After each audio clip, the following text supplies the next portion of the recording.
Welcome to This Explainer, brought to you by Forge College. I'm absolutely thrilled you're tuning in today because we're diving into something incredibly fascinating. We're going to look at exactly how we take the purely social recipe of open source code and transform it into mathematically baked, undeniable truth.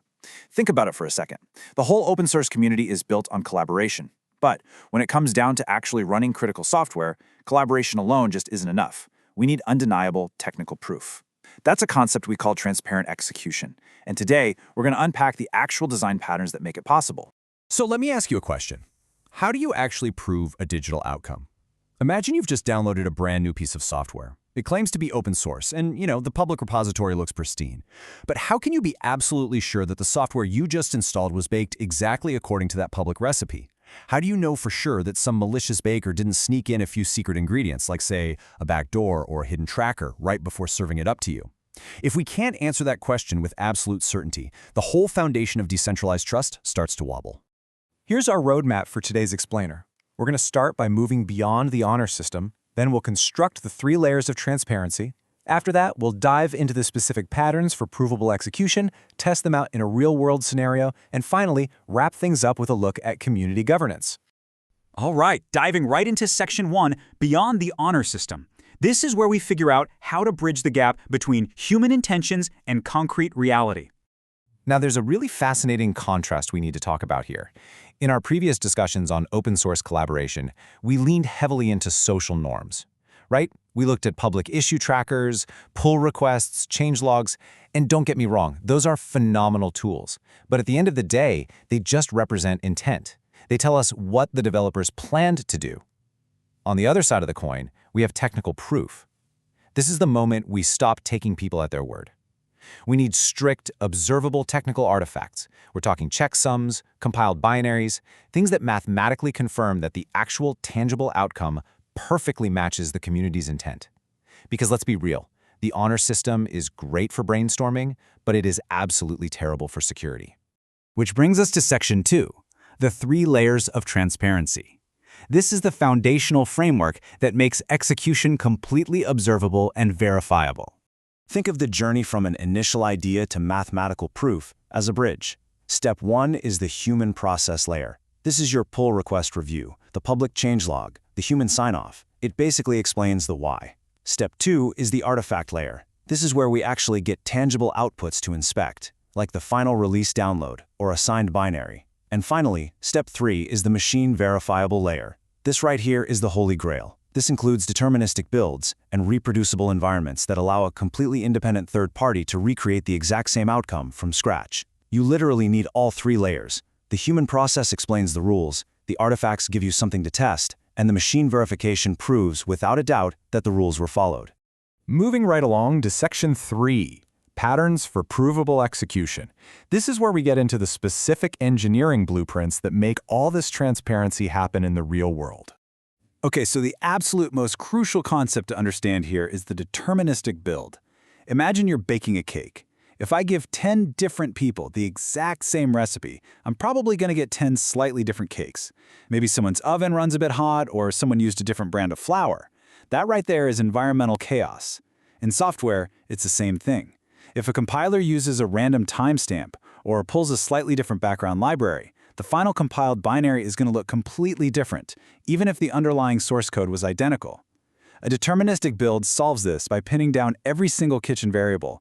The exact compiler version, the exact dependencies, the operating system environment. It totally removes all non-determinism, so that identical inputs always, without fail, produce identical outputs. But hey, a deterministic build alone isn't quite enough. You still need to tell people exactly what you did. That's where provenance manifests come into play. Think of these as machine-readable records. It's kind of like an ingredients list and an instruction manual rolled into one, documenting every single step, version, and input used. Then we add signed releases. This is where a maintainer uses a cryptographic key to actually sign the output. It binds human identity to the mathematical artifact, giving you a tamper-evident seal. Let's stack these up against each other and see how they build on one another. Signed releases give you high transparency, right? You know exactly who published it. But on their own, they have pretty low to medium reproducibility. Minting a signature doesn't mean I can rebuild your software, it just means I know you touched it. Provenance manifests bump up that reproducibility because now I have your instructions, but it still heavily depends on those inputs actually being available. Deterministic builds are where you get the highest reproducibility and the highest governance fit, simply because they enable pure technical review. If you're deploying a highly sensitive piece of network infrastructure, you cannot rely on just a signed release. You need the absolute rigor of a deterministic build, so anyone in the community can independently verify the whole shebang. All right, time to step out of the conceptual theory and get practical. Section 4, verifying in the real world. Let's put you right in the shoes of a community auditor. Let's set the stage. You're a community member for a permissionless network. You need to run a node client. You go to the public repository, but you don't want to just blindly trust the download button, right? You want to independently verify that the code running on your machine perfectly matches the publicly reviewed source code.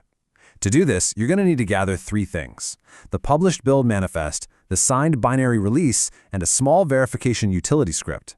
And what are we actually verifying here? Well, we're looking for a match with this massive SHA-256 hash string. It's basically a unique cryptographic fingerprint of a file. Now, I don't know about you, but I'm definitely not a cyborg, so trying to read this massive string and spot a changed digit with my bare eyes is hilariously impossible. And that is exactly why we rely on machine-verifiable patterns. We don't verify by squinting, we verify by scripting. Let's see how this logic flows in a simple Python verification script. It's wonderfully straightforward. Step 1, the script opens up your machine-readable manifest and extracts the expected hash, that massive string we were just looking at. Step 2, it takes the actual multi-gigabyte binary file you downloaded and it streams it, chunk by chunk, to compute its actual hash. And streaming is absolutely vital here. Otherwise, you'd just nuke your computer's memory trying to load the whole thing at once. Finally, step 3, the script simply compares the 2 hashes. If the actual matches the expected, boom, you have hard, machine-verifiable evidence that the artifact you're holding corresponds perfectly to the claimed output. No blind trust required. Which brings us perfectly to our final section: governance and final thoughts. Let's zoom out a bit and look at why all these deep technical mechanics actually matter to the real people involved. So the big takeaway here is this: technical evidence is the ultimate equalizer. When a project fully adopts deterministic builds and provenance manifests, the community no longer has to just take the maintainer's word for it. You don't have to trust. You can verify. Communities can perform these narrow, highly specific technical audits based entirely on facts. If someone claims a binary is safe, the community can collectively run the scripts, compare the hashes, and actually enforce their governance standards through mathematics rather than just hoping for the best. If you only remember 3 things from today's explainer, make it these core principles. First, always combine human documentation with machine proofs. Intent combined with a verifiable outcome is the absolute gold standard. Second, pinned environments are your best friend. They dramatically lower the effort required for an independent party to reproduce your work. And third, cryptographic signatures improve accountability, tying a real human identity to a piece of code, which prevents bad actors from just hiding in the shadows. I want to leave you today with a final, slightly provocative thought. In the Web3 and open source spaces, we hear the phrase code is law all the time. But if the code is law, who audits the compiler? It's a great reminder that trust isn't just a final destination, it's a continuous, observable process that goes all the way down to the very tools we use to build. Never stop asking questions and never stop verifying.